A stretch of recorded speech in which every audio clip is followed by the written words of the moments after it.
নমস্কার, welcome to Hazra homeo Sanjivani. আজ একটি সাকসেসফুল কেস বলবো।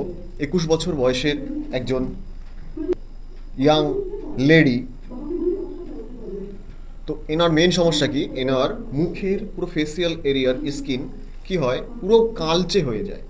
তো এনার জেনারেলি স্কিনের কালার অনেকটা শ্যাম বর্ণ, কিন্তু ওনার মুখে পুরো ব্ল্যাক স্পটে ভরে গেছে। তো বিশেষ কারণবশত, যেহেতু উনি মহিলা, আমি ওনার আগের মুখের ছবিও তোলা আছে, তবু আমি অ্যাটাচ করছি না, এবং ওনার বর্তমান অবস্থাও আমি কোনো রকম ভিডিও নিলাম না। তার কারণ হচ্ছে একটাই, কিছু কিছু পার্সোনাল রিজন থাকে যার কারণে আমি নিলাম না। তো এনার মেন সমস্যা ছিল, উনি কোনো একটা অনুষ্ঠান বাড়িতে যাওয়ার আগে কসমেটিক্স প্রোডাক্ট ইউজ করেন।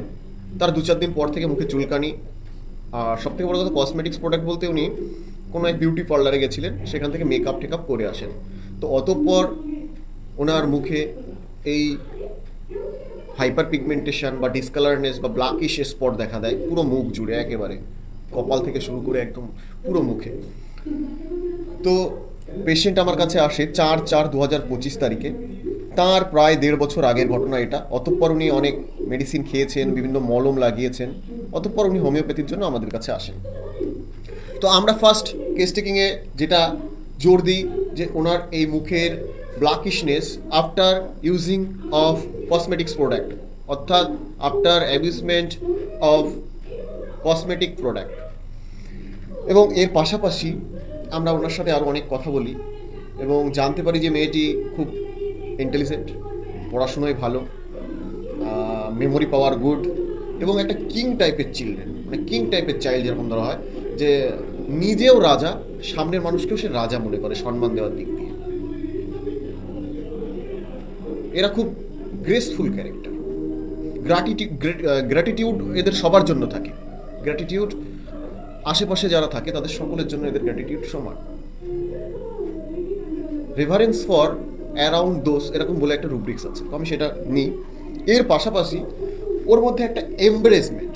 ওর মা এসেছিল সাথে, তো ওর মা বলছে যে এরকম হওয়ার পর থেকে ও তেমন আর কারোর সাথে মেশে না, বাইরে তেমন যায় না, অনুষ্ঠান উৎসব কোথাও নিমন্ত্রণ হলে তো মোটেও যেতে চায় না। তো ওর সাথে আরও কথা বলে আমি যেটা জানতে পারলাম, এর মধ্যে একটা ডিলিউশন আছে, ভ্রম আছে। Delusion, she is poor. ও মনে করছে যে আমি এখন গরিব নই, এই পুয়ার, অর্থাৎ আমি কেমন যেন একটা হয়ে গেছি, আমার মুখে এই অবস্থা, আমি এইরকমভাবে যাবো মানুষের সামনে। এম্বারেসমেন্ট ফিল হচ্ছে, এবং ডিলিউশন যে ওকে হয়তো অন্যরা খারাপের চোখে দেখছে বা অন্যরা ওকে কমা মনে করছে, এটা ডিলিউশন, মনের একটা ভ্রম। তো সেটা নিই। এর পাশাপাশি ওর মুখের এটাতে অনেক রকম মলম, অয়েনমেন্ট, এই সমস্ত ইউজ করা হয়েছে সারানোর জন্য, তো আমি এটা সাপ্রেশন অফ স্কিন ডিজিজ হিসাবেই ধরি। অতঃপর আবার মেডিসিন আসে ব্রিমস্টোন, অর্থাৎ সালফার। সালফার 0/1 থেকে 0/3 ফার্স্ট প্রেসক্রাইব করি আমি 3 ডোজ, দিনে একবার করে খেতে বলি। অতঃপর রোগী যখন 1.5 মাস পরে আসেন, ওর মা আসেননি, কিন্তু মা বা বাড়ির লোকেরা ওকে বলেছে যে তোকে একটু যেন মনে হচ্ছে ভালোর দিকে আসছে তোর।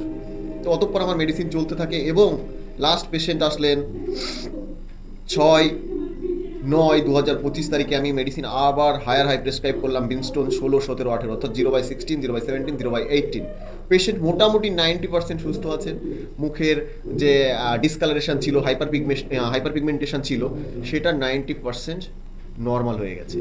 এবং আমি ওনাকে অ্যাসিওর করেছি যে আর যদি 2 মাস আপনি এরকম ঠিকঠাক মেনে চলেন, মুখে কোনো রকম কিছু লাগাবেন না, কোনো রকম কোনো অয়েনমেন্ট না, কোনো রকম কোনো মেকআপ না, কোনো কিচ্ছু ইউজ করবেন না, আপনি আর 2 মাস মেনে চলুন, আপনার মুখের ডিসকালারেশন পুরোপুরি নর্মাল হয়ে যাবে। যেটা ভগবান দিয়েছেন, ঈশ্বর প্রদত্ত যে স্কিন কালার আছে, সেটা আপনি ফেরত পাবেন। তো এই ছিল কেসটি। দেখুন, কসমেটিক্স প্রোডাক্ট বা যে কোনো প্রোডাক্ট, প্যাকেটজাত দ্রব্য আমরা যেগুলো ইউজ করি, তার তো ব্যাড এফেক্ট থাকেই। কারোর ক্ষেত্রে সেটা হঠাৎ করে কখনো অ্যাকিউট এক্সারভেশন হয়, কারোর ক্ষেত্রে লং টাইম ধরে ক্ষতি হতে হতে একটা খারাপ পর্যায়েও যেতে পারে। এটা তেমনই একটা কেস, খুব ইজি কেস, এবং সাফল্যতাও খুব সুন্দর। রোগী নিয়েও খুব সুস্থ আছেন। তো আমি, যেহেতু উনি একজন মহিলা, ইয়াং লেডি, সেহেতু আমি ওনার ফেসিয়াল এক্সপ্রেশন সহ ভিডিও নিলাম না। তো এটাই ছিল কেসটি। সকলে ভালো থাকবেন। বলা বাহুল্য, এখানে কিন্তু ব্রিমস্টোন আমি দেওয়া সত্ত্বেও ব্রিমস্টোনের অনেক কিছু মিল ছিল না। যেরকম মেয়েটির ব্রিমস্টোন সচরাচর মিষ্টি খুব পছন্দ করে, না পছন্দও আছে, কিন্তু এর তেমন পছন্দ নেই। এর শীত গরমের মধ্যে শীত বেশি, কিন্তু ব্রিমস্টোন হট পেশেন্ট, অর্থাৎ গরম কাতুরে পেশেন্ট।